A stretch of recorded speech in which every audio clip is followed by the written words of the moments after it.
Simple harmonic motion.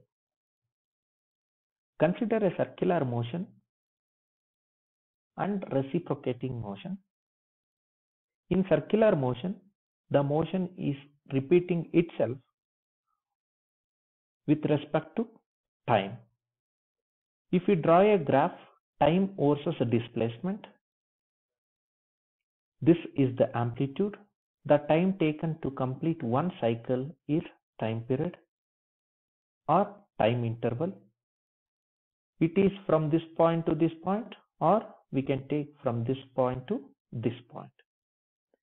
A motion which repeats itself in equal interval of time is known as periodic motion, and equal interval is called time period. Harmonic motion is one form of periodic motion. It is represented in terms of circular sine or cosine function. Means all harmonic motions are periodic motions, but all periodic motions may not be harmonic motions. The simplest form of harmonic motions is simple harmonic motion. If you want to represent simple harmonic motion in terms of equation, we can represent it as x is equal to a sin omega t or x is equal to a cos omega t, where a represents amplitude, omega represents the frequency. Addition of simple harmonic motion. Consider two harmonic motions, that is y1 is equal to a cos 2 pi f1 t, y2 is equal to a cos 2 pi f2 t. Here 2 pi f1 is nothing but omega 1, 2 pi f2 is nothing but omega 2.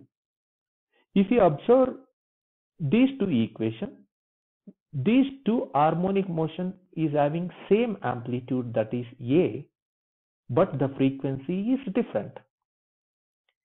If we add two harmonic motions of same amplitude, different frequency, this is the resultant what we are going to get. This resultant we will call it as beats. You just observe these motions. Green color and red color motions represents two different harmonic motions of same amplitude and different frequency. Blue color represents the resultant of these two motions. When two harmonic motions with the same amplitude and different frequency is added together, a phenomena called beating occurs. That we will call it as beats. This is the beats.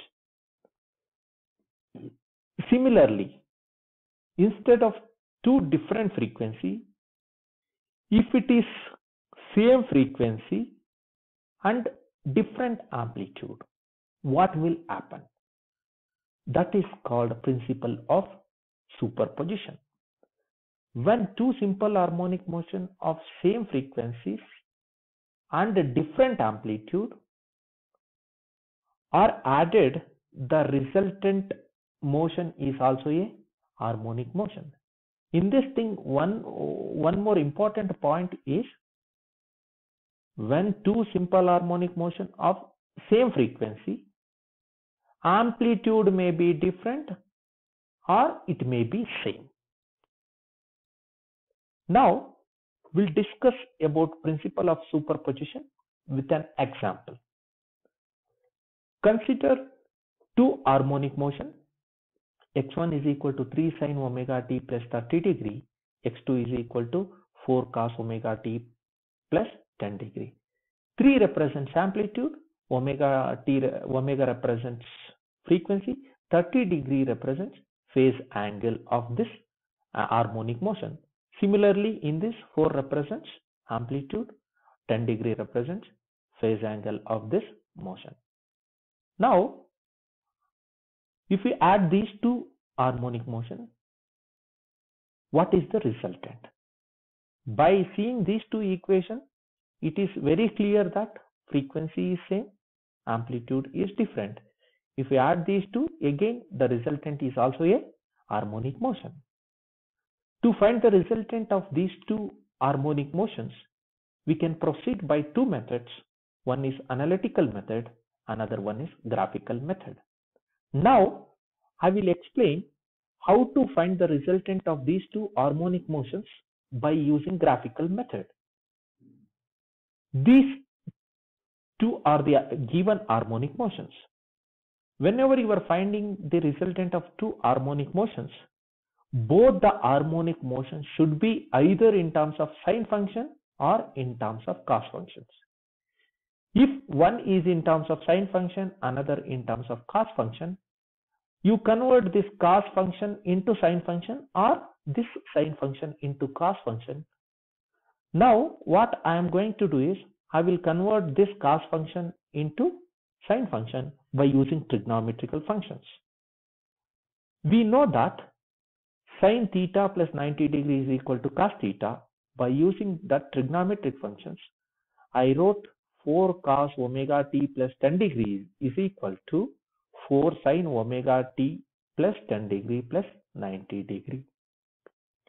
Now the final equation is x2 is equal to 4 sin omega t plus 100 degree.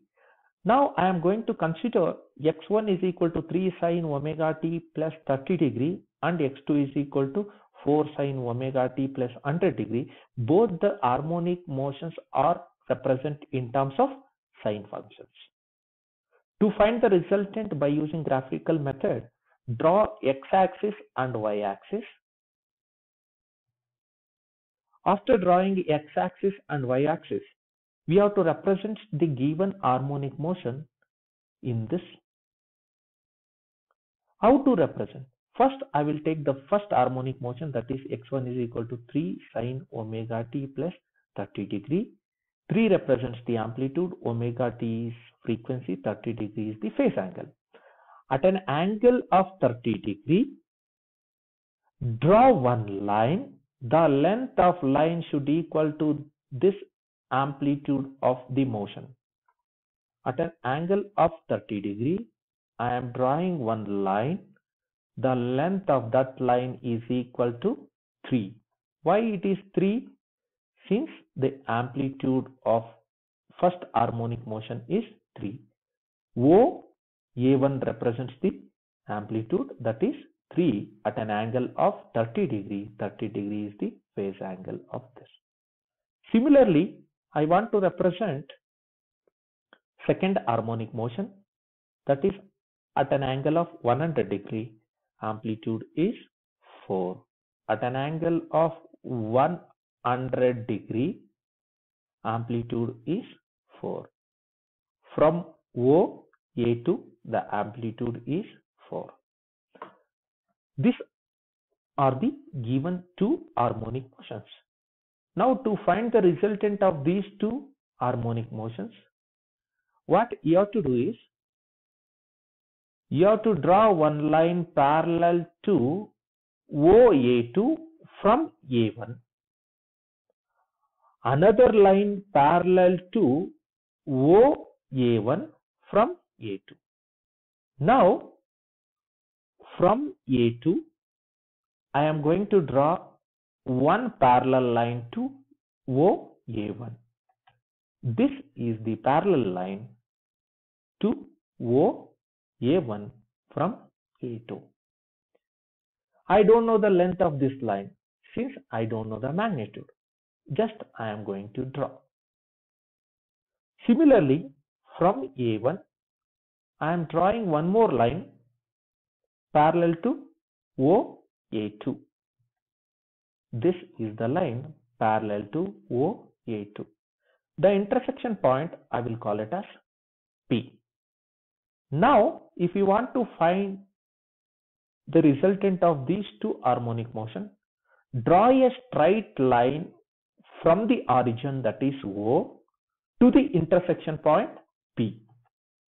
This OP represents the resultant of these two harmonic motions.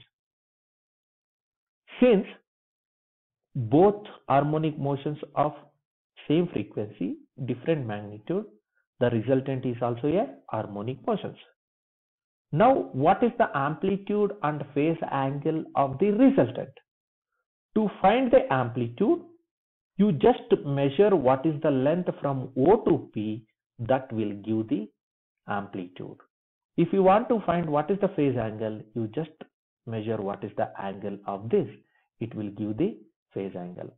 Now, if you measure from O to P, the amplitude is 5.8 and the angle is 71 degree.